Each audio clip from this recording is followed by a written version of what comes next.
આપણે board મીટિંગનું chapter ચાલુ કરી રહ્યા છે CMA ફાઇનલમાં.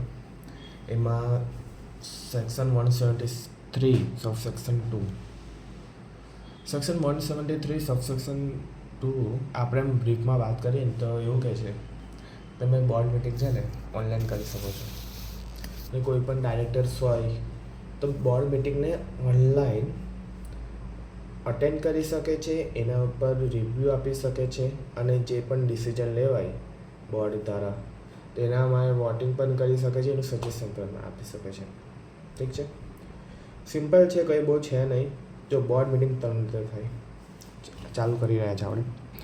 બોર્ડ મિટિંગ 3 રીતે થાય. જો પર્સન ફિઝિકલ હાજર થાય, વિડીયો કોન્ફરન્સ, ત્રીજું ઓડિયો ફોન પર વાત કરીને કે અલગ કોમ્યુનિકેશન્સથી કરી શકાય છે. ઠીક છે, 3 રીતે મિટિંગ થાય. જો ઇન પર્સન, બીજું through out the video conferencing, ત્રીજું ઓડિયો વિઝ્યુઅલ મીન્સ.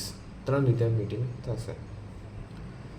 હવે મિટિંગ તો થઈ ગઈ, આપણે ચાલુ કરી દીધું. આ ઝૂમ મિટિંગ છે બેટા, આ ડાયરેક્ટર્સની મિટિંગ છે, આ બોર્ડ મિટિંગ છે. કોન્ફિડન્ટલી ઇન્ફોર્મેશન હશે તો ગમે તે પ્રસાદ વેચાય છે હે કે બધા અટેન્ડ કરી દેશે. કોઈ પણ ડાયરેક્ટરે તમે મોકલ્યો પાસવર્ડ ને ID અને બીજા કોઈ જો શેર કરી દીધું અને એને બોર્ડ મિટિંગ અટેન્ડ કરી દીધી તો વિડીયો તો બંધ હતો, ઝાખું ઝાખું દેખાતું હતું, ઢોલુકાભાઈ બોલવું હતો તો શું કરશો?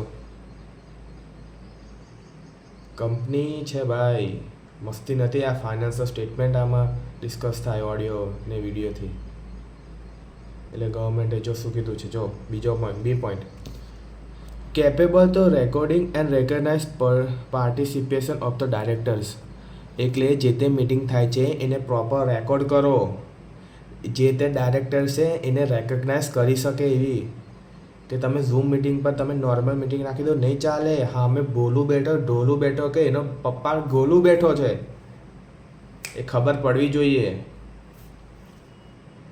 અને એ રેકોર્ડિંગ સાચવી રાખવાનું. જે પણ મિટિંગ ઓડિયો વિઝ્યુઅલ દ્વારા થઈ છે કે વિડીયો કોન્ફરન્સ દ્વારા થઈ છે એને સાચવી રાખવું પડશે. ઠીક છે, જો શું છે, such audio visual mean should be capable of recording and recognise of the participation of directors. Recording પણ કરવાનું અને રેકગ્નાઇઝ પણ કરવાનું છે કે જે ડાયરેક્ટરને છે, જે ડાયરેક્ટર આપણો અટેન્ડ કરવાનો છે એ જ અટેન્ડ કરી રહ્યો છે બોર્ડ મિટિંગ. એનો ભાઈ બીજો કોઈ નહીં, ગોલું બોલું ઢોલું નહીં. And recording and storing the proceeding of the meeting along with date end time. અને એના રેકોર્ડ કરવાનો, એને સ્ટોર કરવાનો, સ્ટોર કરી દેવાનો અને શાને ડેટ અને ટાઈમ કે આ 12 તારીખે 12 વાગ્યાને 22 મિનિટ એ મિટિંગ ચાલુ કરી હતી ને 28 મિનિટ કે 25 મિનિટ 1 વાગ્યા લગીને ચાલુ રહી, એનું રેકોર્ડ કરવું પડશે. ઠીક છે, હવે એના કેટલાક કી પોઈન્ટ્સ છે, એમાં શું શું તમારે ધ્યાન રાખવું જોઈએ એમાં આપીજો. રૂલ 3ની કન્ડિશન્સ છે. પહેલી condition, every company shall be make necessary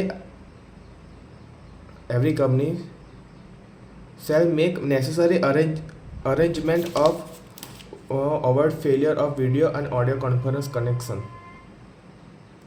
હે ગોલુની ઘેર મોકલી દીધું અને ગોલુનું વાઈફાઈ ગતું રહ્યું, ગોલું બોલતો તો મીટિંગ માટે પ્રિસ્ક્રિપ્શન આપતો તો અને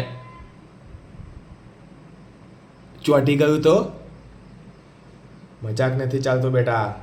નેસેસરી અરેન્જમેન્ટ કરવી જ પડશે તમારે કનેક્શન માટે. એટલે શું કીધું, જો every company shall make necessary arrangement to avoid failure of video or audio visual connection. Company એની રિસ્પોન્સિબિલિટી છે કે નેસેસરી અરેન્જમેન્ટ કંપની કરશે. હું કેમ તો કે ફેલિયર ના થાય, વિડીયો અને ઓડિયો કનેક્શન ના થવું જોઈએ. મિટિંગ ચાલુ થઈ તો છેલ્લા લગીને કમ્પ્લીટ ઓડિયો અને વિઝ્યુઅલ હોવું જોઈએ. વચ્ચે અટકી ગયો ને ઢોલુનો ભાઈ ભોલું આવીને બેસી ગયો તો તમને ખબર ના પડી તો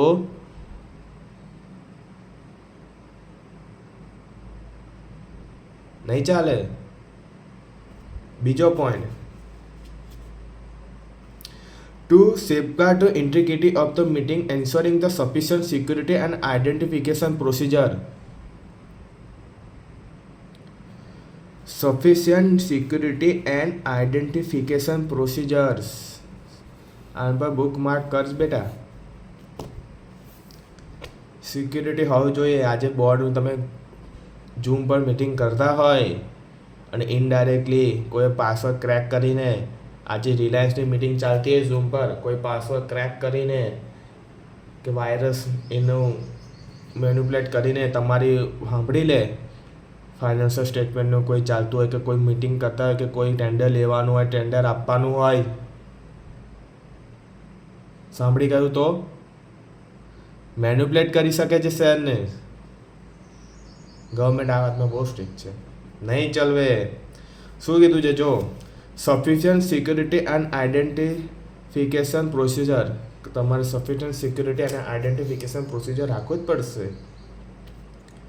ત્રીજો point, ensure the only the connected director attending the meeting through out the video conference. હવે જો પોપઅપ નોટિફિકેશન તમે નામ સાંભળીશ. આજે રિલાયન્સ છે, HDFC છે, ICICI છે, શું લાગે તમને? બહુ એડવાન્સ લેવલે છે એ હોય એ લોકો. આજે આ વિડીયો ચાલી રહ્યો છે, તમારો ડોર ખોલીને ધીરે રહીને કોઈ આવે એટલે સીધી પોપઅપ નોટિફિકેશન આવે કે સમવન એન્ટર ઇન રૂમ. વાવ, નહીં કરી શકો બેટા. તમને એવું કહેશે, ચાલો આજે આ વિડીયો ચાલુ કરે અને એવું કહેશે ફોન ફેરવો તો દેખાડો તો કોઈ છે રૂમમાં, નથી. અને વિડીયો ચાલુ થાય 15 મિનિટ એને ધીરે રહીને નીચેથી કોઈ આવી ગયું તો મીટિંગ તો સાંભળી લેશે, શું વાત થાય શું નહીં, મેન્યુપ્યુલેટ કરી દેશે વસ્તુને. ચાલશે?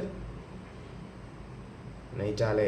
શું કીધું જો ત્રીજા નંબરમાં, ensure the only connected director is attending the meeting through the video conference. એ જ થવું જોઈએ,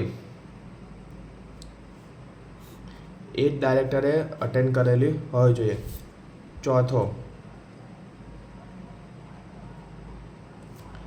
ensure the participant attending the meeting, video or audio means, able to hear and see other participants clearly during the meetings.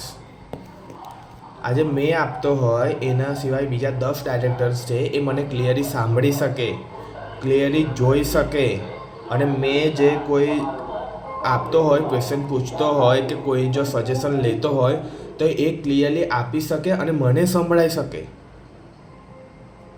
ઠીક છે? એટલે કોમ્યુનિકેશનમાં disturb બિલકુલ ના થવું જોઈએ.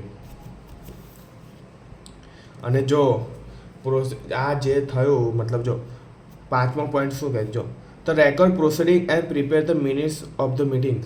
એ જે પણ આપણે ડિસ્કસ થયું મિટિંગમાં એને પ્રોપર મિનિટ્સ રાખવી પડશે કંપની સેક્રેટરીએ. અને એ મિનિટ્સ ક્યાં લગી રાખવી પડશે તને ખબર છે? જે લગી છે ને ઓડિટ નહીં થઈ જતો ને ત્યાં લગીને, જ્યાં લગીને ઓડિટ નહીં થાય ત્યાં લગીને એને રેકોર્ડ મેન્ટેન કરવા પડશે. ઠીક છે? આટલી જ વસ્તુ છે, બહુ સિમ્પલ છે, મજા આવશે. Thank you.